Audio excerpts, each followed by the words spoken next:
This is the Horse Radio Network. This is episode 27 of Horsemanship Radio, brought to you by Index Fund Advisors, IFA.com. Horsemanship Radio is a part of the family of the Horse Radio Network. And today we have a special episode with Monty Roberts and Douglas White, champion jockey. Both are working hard to make the world of horses and racing a better story with a better future.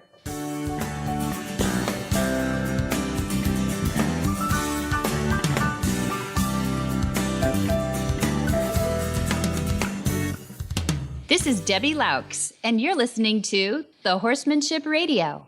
Thank you for joining us. Horsemanship Radio airs on the 15th and the 30th of the month, and I have my producer, Glenn, with me today. Hi, Glenn. Hey, Debbie. How's it going? Good. I just wanted to say a quick thank you to the listeners who write us nice notes. We've gotten a couple, and we really appreciate them. And if you want to write in even with suggestions about things you want to hear Debbie schedule and talk about, you can do that. We'd love to hear from you. Debbie, what's your email address for everybody? Debbie at montyroberts.com is the best one to get me on. That's DEBBIE at MONTYROBERTS.com. And I can be reached at Glenn with 2 N's at horseradionetwork.com. Either way, we'll get it, and we would love to hear from you. And, of course, you can always hop onto Facebook. It's Monty Roberts on Facebook? Yeah. Mm-hmm. Monty Roberts on Facebook and Monty_Roberts on Twitter. There you go. Yeah. So I just wanted to mention that right off on the show today. Thanks. It really does help to get feedback on that because we love hearing about new ways to get some new interviews in and get some new topics going. And we've just met some of the most interesting people. And happy Halloween, everybody. Almost. Do you know, I saw the cutest little Boston Terrier costume today where he looks like a little spider. I thought, I can't believe how many animal costumes there are now that we're torturing our pets with. I can't believe how many costumes there are. When you and I were kids out trick-or-treating, we had to make costumes. There weren't costume stores. Are you kidding? Yeah. I think I was a headless horseman like 3 years in a row. Or you were a ghost. That's the only thing, you know. If you weren't creative at all, you were a ghost. But that's right. The sheet and the gunny sack string, yeah. That's it. That's about the extent of our creativity at our house. Remember those plastic masks you couldn't even breathe in after a while? And they were dripping from your breath by the end of the night. That's right. I mean, there really weren't costumes back then like you would see today. Not the extent you see today. Oh, no. I mean, I literally won a trophy every year at this horse show for 3 years from wearing the same costume because it was like the Headless Horseman where you put an orange pumpkin head on your, plastic one on top of your head and then a black cape and your poor horse got, hay stuffed all over him. It was great. Sorry. I posted a picture last week of my favorite horsey costume from last year. And what was that? It was a train, and it had a whole bunch of fjords. So 1, 2, 3, 4, 5, 6 fjords lined up, and they had actually spent a lot of time and a lot of effort to make a train from the engine all the way back to the caboose, and all the little cars in between. And it was so cute. And they took this train, this line of fjords, out to retirement homes and kids' school and stuff, and visited, and so they could all come out and see it. And it was, it was a nonprofit organization that did it, and it was called Rainbows Incorporated. And we had them on the Stable Scoop show to talk about it. And I posted it last week, and it went nuts. Oh, did it go viral? Over 100,000 views. That's awesome. And had like almost 1,000 shares just because it was so cute. So cute. That's great. I was surprised the people these people have never dealt with fjords that posted this. There were several people that posted how mean and cruel it was, and obviously the horses weren't happy about it. Oh, they have never dealt with fjords. Fjords are the coolest horses. They really are. They are calm. They're collected. They didn't care. I mean, and they were doing good thing. They were going out and visiting, nursing homes and stuff like that with it. They weren't trying to win money. They were just doing it as a charity thing. And these fjords were fine. I mean, no fjords were harmed in this in the making of this costume. I'm sure they looked around and went, "What the heck is that?" But a little different. Hey, we put horses on airplanes and ship them across the world. Wearing a train costume is probably not the worst thing that ever happened. Exactly right. Exactly right. And we throw a goat in there occasionally too. Yeah, that's right. Imagine that whole experience. Exactly. That's right. They have chickens in their field. Yeah. There's actually down here in Florida, there's a number of places I know that are down in the Sarasota area where deer live in the fields with the horses. Mm-hmm. Yeah, here they too. jump in and they don't leave. They just stay. I guess the food's good. Why not? Yeah, so they there just hang around and they stay. And I worry about Lyme, but these deer are living in the fields. Mm-hmm. We have that around Santa Barbara too. They know what they're doing. Nobody's going to go out there and shoot the horses. So they get to eat the leftovers. They're happy. That's right. That's right. Yeah, it's rutting season here too. The bucks, they're really smart about this time of year. It's October here. If you're listening, yeah, all the females are in the paddocks. I'm just going to go in and visit them there. They don't even move around. So I don't have to go find them. They're just waiting there next year. Perfect.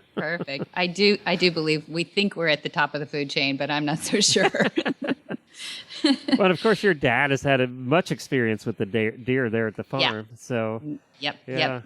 He credits his horsemanship really to the deer, which is pretty cool because the flight mechanism is like 100-fold. Right. What a horse is, So yeah, we've learned a lot, and they really do tend to become loyal. They're smart. They become loyal to a place that's safe for them.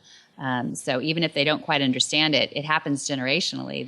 There's circles, like any flight animal travels in circles. Their circles be right there. And that's why so many suburbs, especially in places like Pennsylvania, where there's 1 million hunters that go out the Monday after Thanksgiving. Mm-hmm. These deer, that's why there's so many of them in the suburbs. And Valley Forge State Park has tons of deer because there's no hunting. Yeah. So they end up in the suburbs, and there's an overpopulation of deer in the suburbs because they know they can't be hunted there. That's right. Generationally, as you said, they figured that out. They figure it out. Yeah, they're not dumb. Yeah. Well, that's not what we're talking about today, is it? That's right. Horsemanship Radio. That's right. Well, I'm excited about today's show.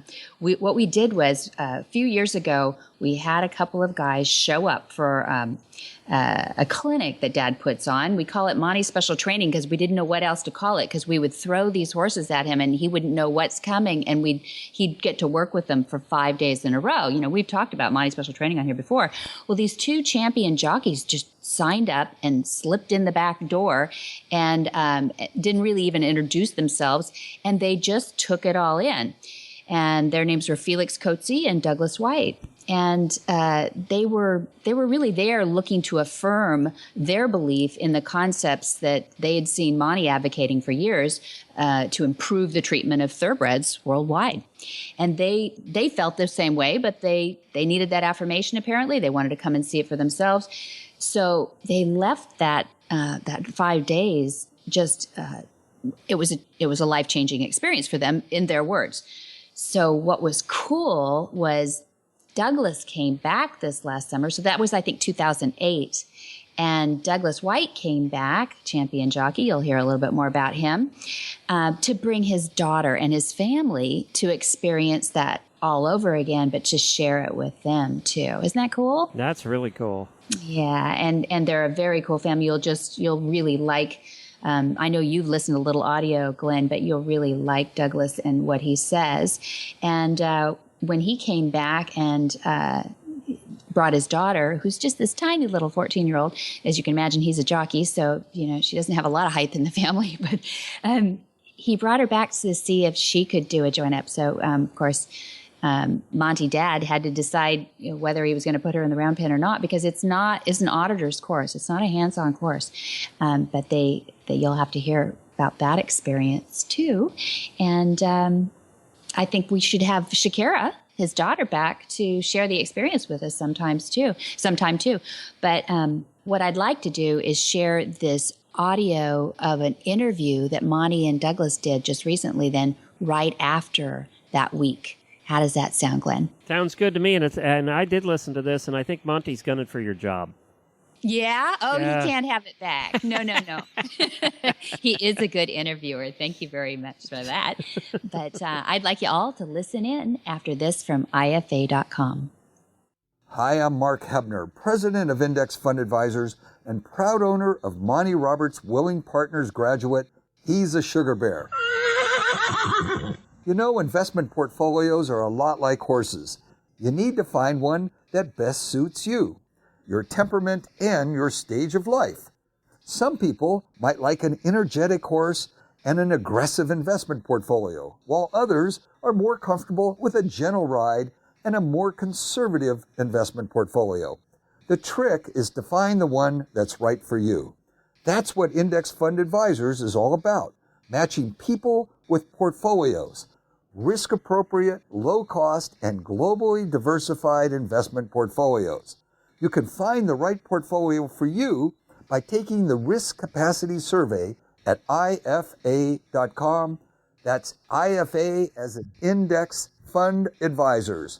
Or you can call us toll-free at 888-643-3133. That's 888-643-3133. This is a real treat for me. About 7 years ago, a young man by the name of Douglas White came to one of my courses, and he brought a friend along with him, Felix Kutzi. And those two young men were rising stars in the area of racing. Jockeys they were. And Douglas went off to Hong Kong. Both are South African by birth, aren't you? Correct, yes. Yeah. And Douglas went off to Hong Kong, as did Felix. But Felix bounced back and forth and did a lot of his riding in South Africa, didn't he? Yes. But Douglas went on to just own Hong Kong racing from a jockey standpoint. And I have him here with me, and we're having fun together. And Douglas has brought his daughter along, Shakura, and I'm so proud to have him here with me. And Douglas, why are you here? Why did you decide to come? I'm here this time because I walked away the first time a different person. Not only with horses, but with myself. And the industry that I work in Hong Kong, as you yourself can imagine, you've been there, Hong Kong's all about pressure. And you have to deal with different sorts of pressure. Not only racing, but from every angle and in every perspective. I walked away a better person. I won 5 or 6 more premierships as a champion jockey. But what it taught me, it didn't improve me and make me go faster on a horse. It taught me to work with my horses, appreciate my horses, learn more about the horses. And I used to come home, I still do, from a day's racing, and even the bad ones, if I can get some small improvement out of them, it might not be in the actual race itself because they're too highly strung. It might be behind the gates, it might be on the way down to the start. I've made my day. So I had to be back, more so for my daughter's sake, because she's 14 and she rides and she's very small for 14. So there's a huge safety issue there. Yeah. And her confidence level is not very high. She's come off a few times, and I know more than anyone that hurts when you come off. Yeah. And if I can bring her here to learn how to school and understand and appreciate horses, I've done my job with her around horses. So that was the main reason for this trip coming back. Oh, that's fantastic. And can you imagine how gratifying it is for me to have a father with his beautiful daughter asking me to mold her horsemanship? There's just no better compliment, I think, in the horse industry than that, particularly coming from a young man who doesn't sell himself hard as a champion jockey. I'm going to ask him straight. How many championships have you won? All right, I'll go back a little bit like you like to school them. I went to Hong Kong on a 3-month contract, and I was very successful, and pretty much I haven't left. So I finished second my first year and my second year, and I've won after that 13 years in a row. I've been champion jockey in Hong Kong. So it's been very successful for me. But as you yourself know, as a horseman and a professional, you always have to raise the bar. Yeah. It's just what happens Sure. in any sport. Sure, it's not good enough, but I have to tell you that 13 championships in a row, and Hong Kong is a major racing mecca now. It's not just some backwoods place. No. Hong Kong is big racing, and to win 13 championships in a row, there is no other major racing area where any jockey, I think, has won 13 in a row. I don't think Leicester ever won 13 championships in a row. Not as far as flat racing goes. No, I know Tony McCoy, who's a jump jockey. He's won 17, but not in a row. But as far as consecutively, I hold the record. You hold the record and well established, well out in front. And I would ask you, if coming here, the relationship you have with your daughter, is it all about horses? Not at all. The horse side of it, I brought her here for you to teach her. Because you get a 12, 13, 14-year-old young girl and Dad doesn't know everything. You can try and tell him, but when they see it hands-on from somebody as yourself, they digest that and absorb it so much quicker and better. And I don't want to be going around and saying at 2 o'clock or 12 o'clock, do this, and 6 o'clock in the round pen. Yeah. She's not going to digest that the same way she is watching you. Yeah. And you pull her in there. Yeah. That's called pressure on. I have to tell you, Douglas, it was such a thrill to watch her do a join-up in the round pen, and I chose her because we have a large group here of about 30 people that have come from all over the world, and I wanted to show them one first-time join-up for the person, first-time join-up. And through the night before, I was thinking about this, and I thought, could I do it with this tiny little 14-year-old girl that's never done a join-up before? And I made a decision that I would. And it was a great decision, wasn't it? Great or not, all I can say is she walked away. I could see the difference. She walked away with a smile on her face, and she's never had to control a horse that size. She has 14 to 15 hand pony, but not that big. Yeah. And it was a big stepping stone in her life, and I think she will remember it for the rest of her life. Yeah. And you took a video of her with your phone or something? I did take it, and she's watched it numerous amounts of times, and I had tears in my eyes. It was very emotional and moving for me. I think we could take your pulse rate by listening to the sound on that phone, eh? Well, you know, to answer one of your earlier questions, why I came was, you know, you've always said pressure down and adrenaline down and learning up. Yeah. Well, you got some adrenaline up there. When my daughter was in that round fin, I must have hit what I do when I'm riding, and it's close to 180. I had to control myself. Yeah. Yeah, but it turned out well, and I'm pleased that I did it.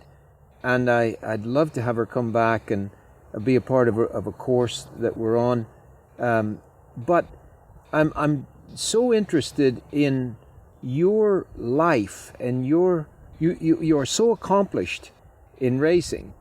And oftentimes they say, my concepts are just for those 50-year-old ladies that love their horse, and it's sort of namby-pamby. Well, there's nothing namby-pamby about you. And you're a professional of the highest magnitude. Tell me what it means to use my concepts in your world. Well, I came here very open-minded the first time with Felix, and I think one of the main reasons that drew me to come and see you was I had a really tough time when I first went to Hong Kong, because I was called weak. Was called I can't use the whip. There's a whole list. As you have a bucket list of many things that people have said about your concepts and your ways, but I had a belief and I had to believe in it and I had to follow through with it. And I got suspended for not using the whip vigorously enough, and I got abused and I got taken off horses and trainers and owners moaning. But I think, and I like to believe, that there's a lot of jockeys in Hong Kong now, particularly Australian jockeys, that use the whip a lot less, probably 50% less. They use it when they have to use it, and because they have to use it. But they get them going with their hands now, and they would use the whip closer to the winning post than where they used to. And if they have to. I've seen a lot of Australian jockeys now ride hands and heels, which is unheard of when I first went to Hong Kong. You didn't see it before. So that was one of the main reasons that drew me to come to your first course, my first course, I should say, with you, because I had to fulfill myself that I can follow through with this and that I'm on the right wicket here, but I have to go and believe it for myself.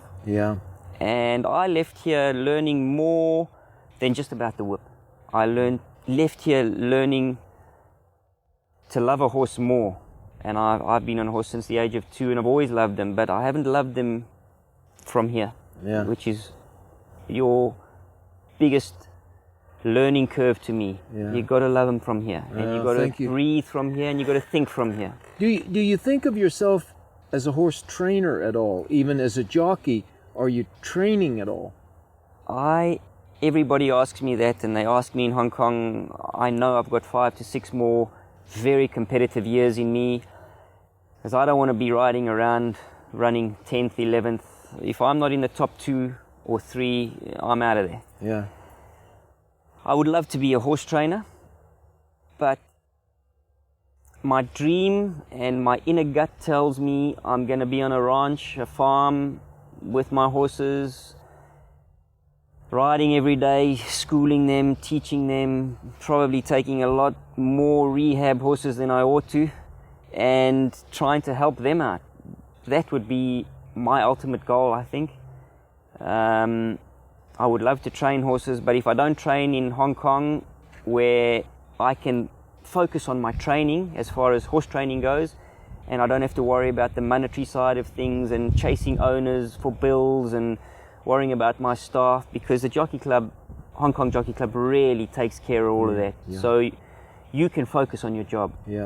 So if I wasn't able to train in Hong Kong, I think that I would work with horses somewhere in the world. I don't know where. I would love to think that I influenced some of that thought. Well, you don't have to think about that. That's probably been a brand since I left the Monty Roberts Flags Up farm when I came 6 or 7 years ago. It was branded in me, and it was a tattoo, so to speak. And I'm disappointed that it's taken me that long to come back, but I've had a lot of engagements in going to Japan and England and so forth and so on. So if I could have come back every year, I would have.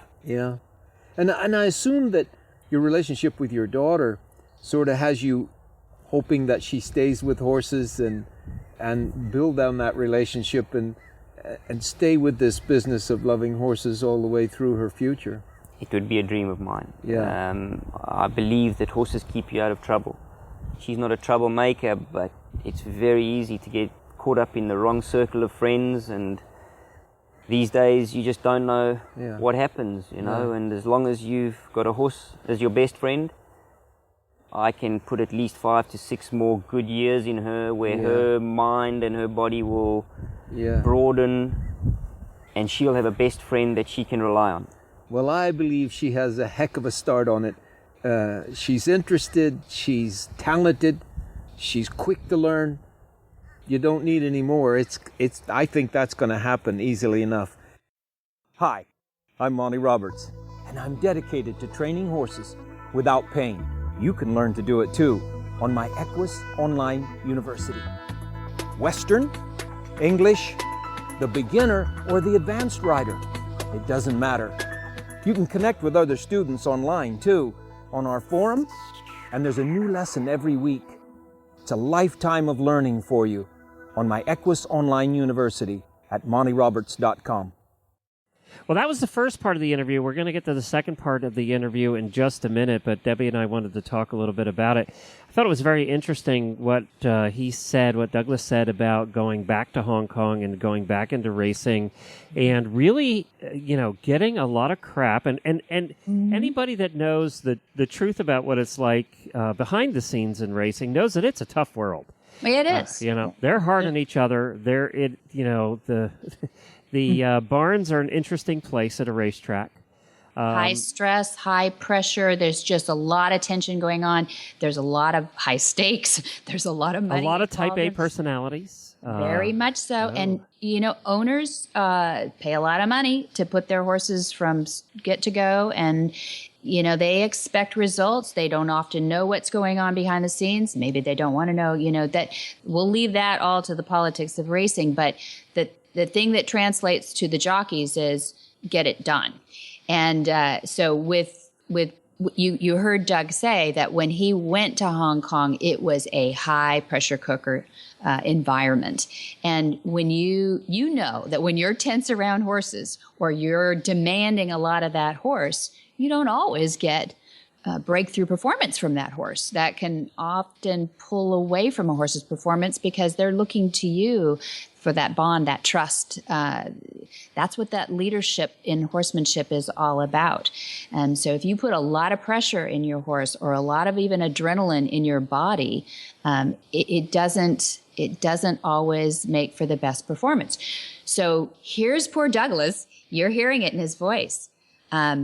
There are laws that say that you must whip to some degree or another, depending on what country you're in. But when he mentioned he was suspended for not using the whip, he had been taken off horses by trainers and or owners, and that he was getting complaints. He was saying that because as a jockey, it's required that you look like you're trying. Otherwise, it looks like you're not trying, right, Glenn? I mean, it looks like you're throwing the race. Yeah, exactly. Yeah. Mm-hmm. So there's that pressure side, and then you're trying to listen to your horse. And I love what he said about Olympic runners, and, we're going to get into some of that, but it's amazing if we think about how we use our heads with horses versus thinking about how it would feel if we did it to ourselves. And I love some of that stuff that he said too. But the encouraging part was that he was seeing now that he's in his 13th championship career and can influence, he's seeing that maybe 50% less whip use, and that he mentioned Australia by name, that there was a lot less of that going on if they could help it at all, making those minimums instead of, abusing the opportunities to whip. Yeah, it's funny. Once you become a winner, how all that changes, doesn't it? I mean, then all of a sudden the people are looking to you to what you're doing that's a little bit different. But that's what it takes. I mean, that's what it takes, in the helmet movement here, around the world, especially here in the United States, that's the same thing. It's when the winners are wearing one that people start to notice. Yeah. That's it. That's it. Or the cool kids or whatever it is. But whatever it takes, Glenn, it's, whatever well, goes. Monty made what he does and the type of training he does cool. But it certainly wasn't that way 25 years ago, No. Yeah. Nope. And it isn't that way in some parts of the world today, and that's why still not. Right, Hello, exactly. yeah.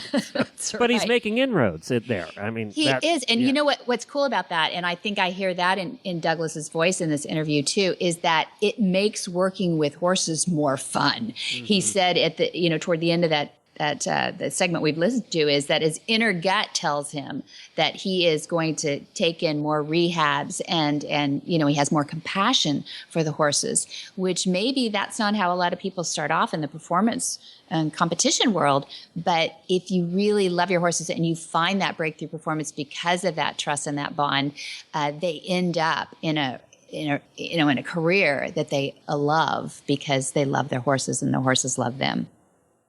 Well, let's listen to part 2 of this coming up. Now, I want to get into this thing. I I asked you to ride with me yesterday, and it was fun. I had a reason for asking you to ride with me because you're a rider, and I've ridden all my life, road races when I was smaller. I'm not a small person, but I did ride races all through the war, Second World War.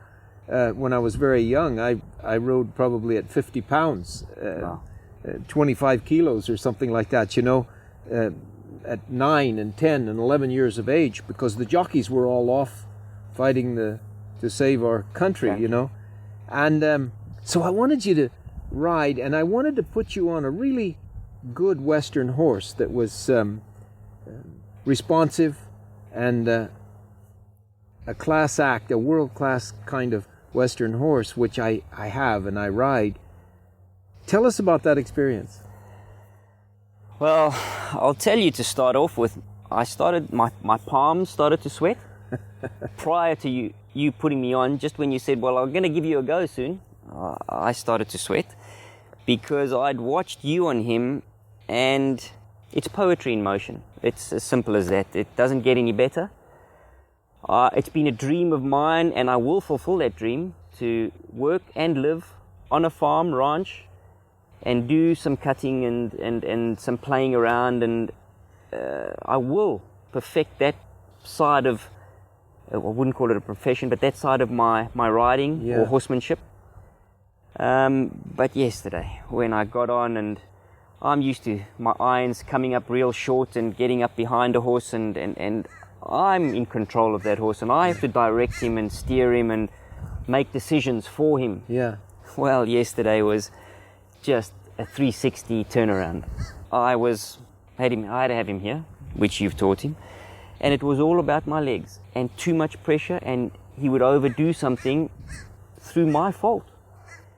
I was the passenger, and he was the mentor, the master, whatever you want to call it, and I just was too green for him. I was too inexperienced, You weren't too green for him at all. No, and he just picked everything up and taught me. And I just had to hold on and just forget about the mouth and the contact, which I'm not used to. Yeah.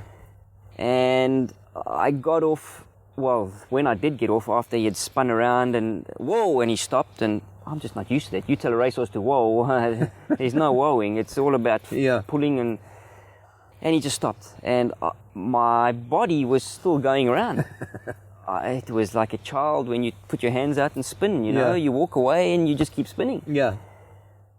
But I reverted back to what you've taught and what I've learned, and I centered myself with gravity, with him, got directly up behind his ears and down his mane, and I didn't feel like a passenger anymore because he was working too hard, and all I had to do was hold myself and let him do it. Yeah. And suddenly it just started to flow, and I could feel an ounce of what you were doing, what I was seeing when you were on him. I could feel that, and it's unexplainable. It's what I feel in the last 2 furlongs of a race when they sink down 2 inches and they just stretch for you, and that adrenaline rush. I was on top and he was just spinning around, and whoa, and I stopped and I was there with him. I wasn't sort of falling onto the side anymore. I was there with him, and it's a feeling and a memory I'll take away with me again this time, and it's going to bring me back. It's called that sweet spot when you're playing golf or winning a Group 1 race. Yeah. So it keeps bringing you back to whatever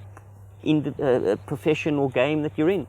Yeah, I want to say that it's amazing because I saw that. You rode for 20 or 30 minutes there on Chrome, my horse. And there were 2 segments. And the first circles and lead changes and stops and turns that you made were kind of an exploratory operation. And you got off over here and you got off over there a little bit. And then we stopped and he took a breath and we talked about getting centered and so forth. And I watched a transformation, and you just said it yourself. The second time through, it was as though you'd ridden for 10 years on a Western horse. It was a different feeling, wasn't it? First time it was discoordinated. There wasn't much of a feeling because my breathing was up. I wasn't relaxed. Yeah. I was asking him too hard.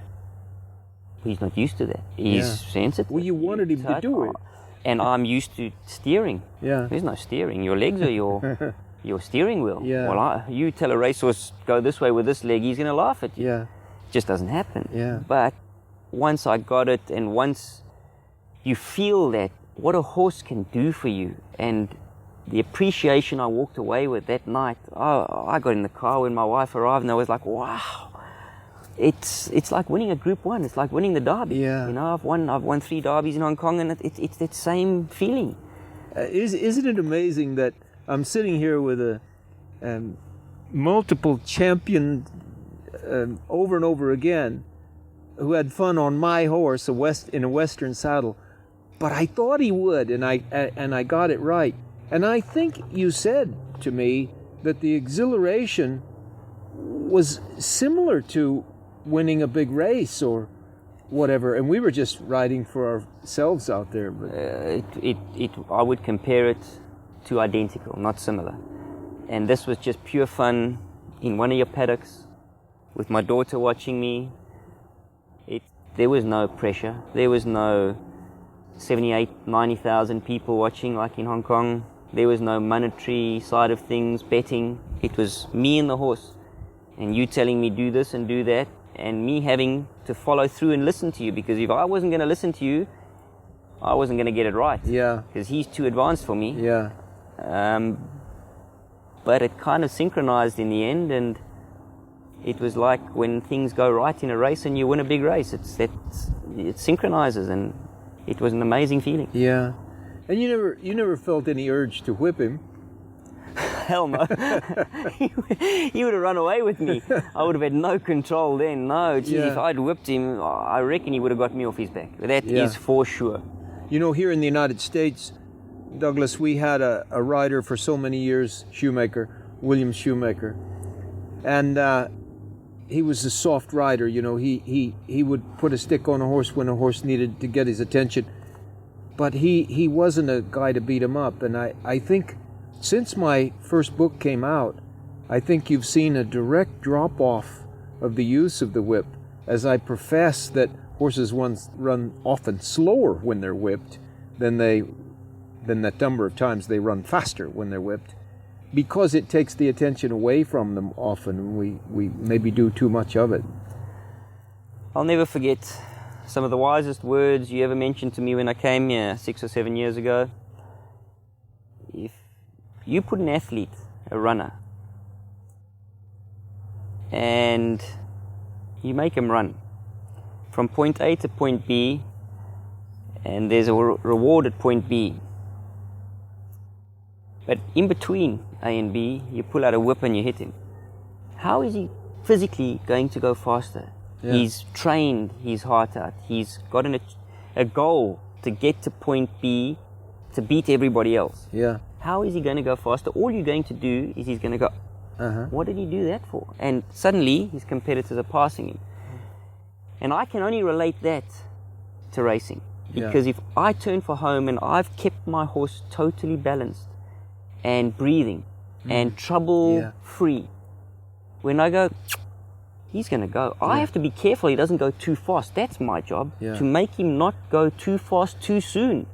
Because then I'm going to be having to call for the whip, because he's going to be tiring. Yeah. And the public are going to think he needs the whip. But that was my fault. Yeah. I made a mistake by asking him to go too soon, because I'd reserved so much energy for the finish. Yeah. So when he goes for me, and he goes again, which is very unlikely in a racehorse, they don't pick up and pick up again. They normally pick up and they maintain a run. And he picks up again.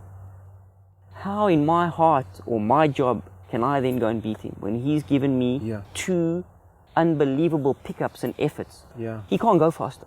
Yeah. I'm going to, number one, break his heart, and secondly, I'm going to interfere with his action, his breathing. It's going to go pear-shaped. Yeah. If I get a lazy horse, which you know you get some hard-headed horses, and they do respond to a whip, for sure, I'll give him 1 or 2 and see if that improves him, and maybe change it the other hand, give him 1 or 2. But if I don't see any improvement, am I going to bash him to the line? Yeah. I can't see that any human being runs better if they're not relaxed. I can't see them running better when they're tense and nervous and uptight about it. All the coaches tell them, relax, be cool, warm yourself up, but be intense and look forward to the finish, but stay relaxed through the performance. And then we say to horses, yeah, go, and I just don't think it's the answer. And the good jockeys are finding that, and you are one of those good jockeys. And I'm so proud to have you here and your family here, and I look forward to having you back. And maybe that I come to Hong Kong and see you there, and we do some meetings with the people there, starting gate things and stuff like that, starting stalls. That would be a dream. It's been a lifelong experience with you. I can say you are a mentor to me. Whenever I've got a problem with, let it be personally or professionally, I'll pick up your book and I'll read through it. You just so grab that phone and find me. If you get to Hong got a Kong, home away from home. thank right you here. very much. Well, Glenn, what do you think? That was really exciting to hear about, such a brilliant rider learning from a different kind of horse, a professional. I mean, Monty's Nice Chrome is a world-class rein cow horse, and it's really cool to hear a guy appreciate that so much and call himself green. Does that crack you up? Yeah, and I thought it was interesting how he said he was nervous. Here's a guy that's ridden crazy racehorses in his entire career, probably been ditched more times than any of us would ever care to think about. And here he is, gets on this well, super trained Western horse, and he's nervous. Yeah, nervous. His palms were sweaty. I love that. I think he just didn't want to break Monty's horse was part of it. But might be. Yeah, because of their faces, they were just grinning from ear to ear. I can tell you that they had a ball doing it. But that just goes to show you, too, though, any rider, when they get on a super well-trained horse, whether you're a venter or a dressage rider, or you're just a casual rider and you get on a Grand Prix dressage horse, you all know we all know, or when I drive a horse that's, a CDE horse, I know when I'm outclassed and when I'm, the horse, I got nothing here. You do know that as a rider, though, right? Yeah, I mean, it's true. Absolutely true. And it's like getting on maybe a Tennessee Walker, a gaited horse or something for the first time. And if you've never been on them, you almost giggle out loud because you think, he's doing it. I'm not doing anything here, Yeah, I'm not going to help with this equation. I'm just going to sit here. Exactly.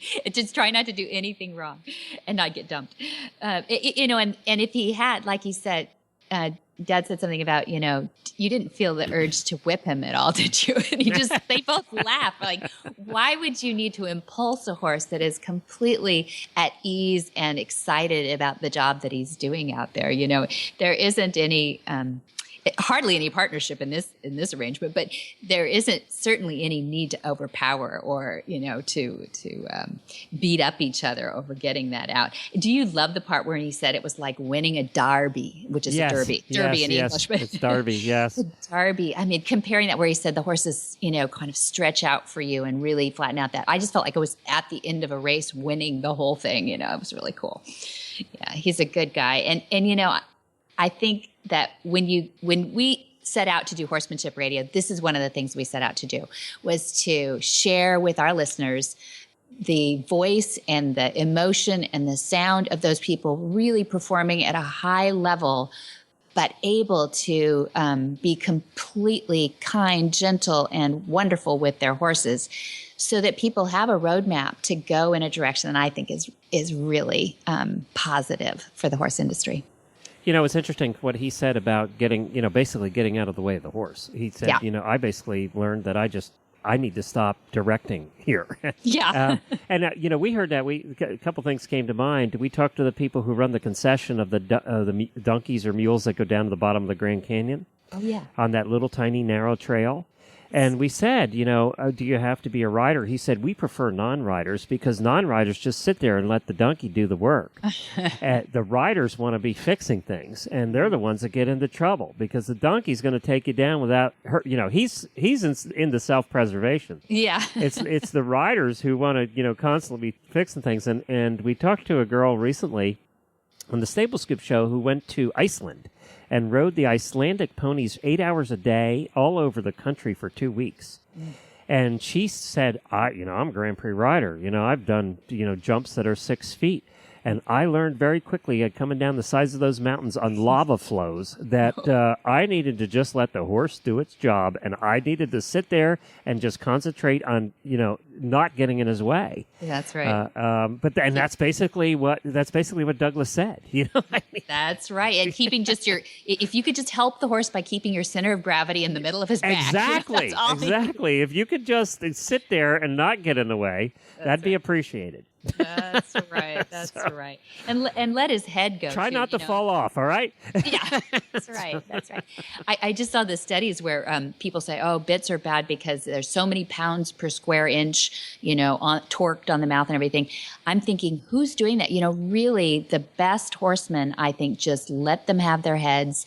And Dad did a thing with a 2-pound test fishing line where the rein meets the bottom of the bit, and people said, you can't do Western reining with, yes, you can. If you got that horse trained up incrementally, you really can just let those reins go, because most of it, like Douglas said, is steering with your legs and the horse understanding what you're asking because you've asked it enough times together, and I just love that communication system. And I love people who train horses well enough that they know their jobs and they're happy doing it, just like your mules that go down the side of a glass volcano. I mean, that volcanic stuff on Iceland is just like glass, too, so I know exactly what you mean. Well, I think Stacy Westfall really proved what you're talking about there, about, doing it all with the legs when she did that amazing freestyle with no bridle, no saddle, no nothing. That's been seen by every horseman on Earth. Oh, on Earth, yeah. It's only been seen about 20 million times on YouTube. And we cry every time. Yeah, exactly, because she just proved what you just said, that it can be done. Yeah, absolutely. And I'm not advocating everybody take their bridle off here. Or their saddle, Or their saddle. Yeah. Let's only do that if you really are There's confident. a lot of hours between 0 and 10 there. But yeah, that's the ultimate goal, is that if you can just be at one with your horse, that's what you're looking for. This week's trainer's tip is from the phenomenal competitor, Nancy Sue Ryan. And this one's for owners of stallions. Welcome back, Nancy Sue Ryan. We were excited to have you back because of your wealth of knowledge. And I wanted to ask you a real important question for our trainer's tip, that you're so experienced, what makes a great breeding program in your mind? Oh, a great breeding program. I believe that your mare power is about 60% of your resulting foal. I think as a stallion owner, it's very important to own the mares that will help your stallion produce those very good babies. Every stallion has great babies, and they all have some babies that aren't so great. So you have to study your mare power and see what your mare's positive and the stallion's positive, and try to go for the positive foal. I found by trial and error of breeding mares that weren't great mares, and the resulting foals end up being blamed on my stallion instead of blamed on actually the mare, because most people don't know your mares. And so when you have a stallion and it produces babies that aren't great, the stallion's always blamed for it because people don't really know what the mares are. So my biggest tip to breeders, especially your stallion owner, is you can't control what people breed to your horse, but you can control what mares you breed to your horse. And make sure that it's quality mares that are equal value to your stallion that's going to make your stallion a better producer, because the mare is, I'm going to say, is 60% of your baby or the foal that's born. What in the wide, wide world of sports is going on here?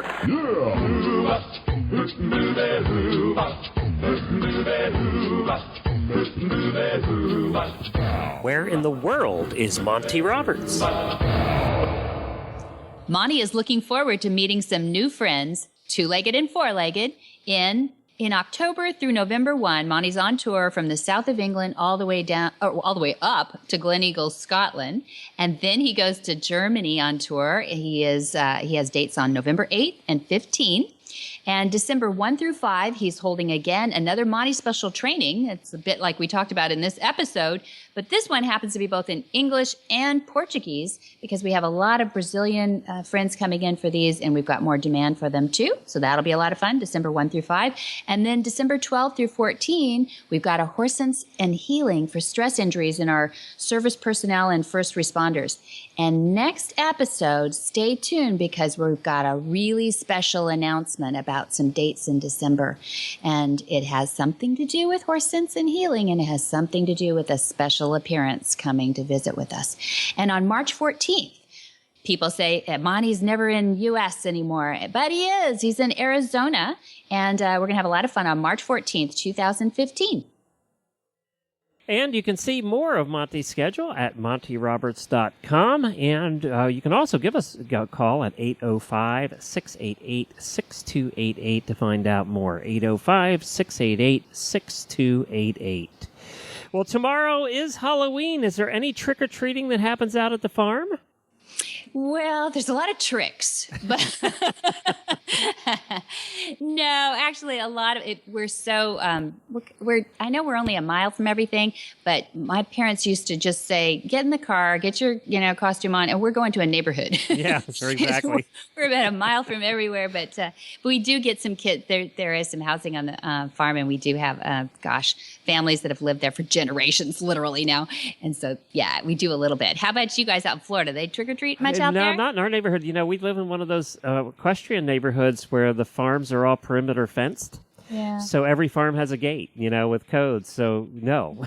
Yeah. It makes it tough on those kids. Yeah, get your pillowcase and go to a neighborhood. That's all right. That's about what you have to do because it's not, out here it just doesn't happen. Yeah. And that's sad in a way. Well, it makes it harder to meet your neighbors that way. Yeah, That's true. Yeah. It does, and it makes it very hard for the UPS guy. Oh, yeah, poor guy. He's browning down. I know. But it's great. We had one of our horses, Jennifer's horse, got loose the other day. And, it's very nice to know, though, with the perimeter fences like they do around all these farms, you don't have to worry about it. That's right. If your horses get out, they're going to eat grass in the yard, but they're not going anywhere. Mm-hmm. That's right. And this is the first home that we've had that's been perimeter fenced. We've had some big farms before that it would have been, $50,000 to perimeter fence it. Mm. So, here it's been the first place that we've had that's happened, and it is very nice. And I know not everybody has that luxury, but no, insurance is requiring it more and more actually to keep horses safe, which is an expense that you don't always anticipate, but it's not a bad thing. Ultimately, I guess it does help us keep our horses safe. Yes, definitely. Well, for details about today's show, go to horsemanshipradio.com where you can find links, photos, and more information about our guests. And as always, we love your feedback. You can send emails, as we said, to Debbie at MontyRoberts.com and Glenn at Glenn with 2 N's at horseradionetwork.com. You can also follow us on Facebook under facebook.com/Monty Roberts and Twitter at twitter.com/Monty_Roberts. And many thanks to our sponsors. We wouldn't be possible without you. So be sure to visit all the great shows on Horse Radio Network at www.horseradionetwork.com. And until next time, you know it. Have many happy horse hours.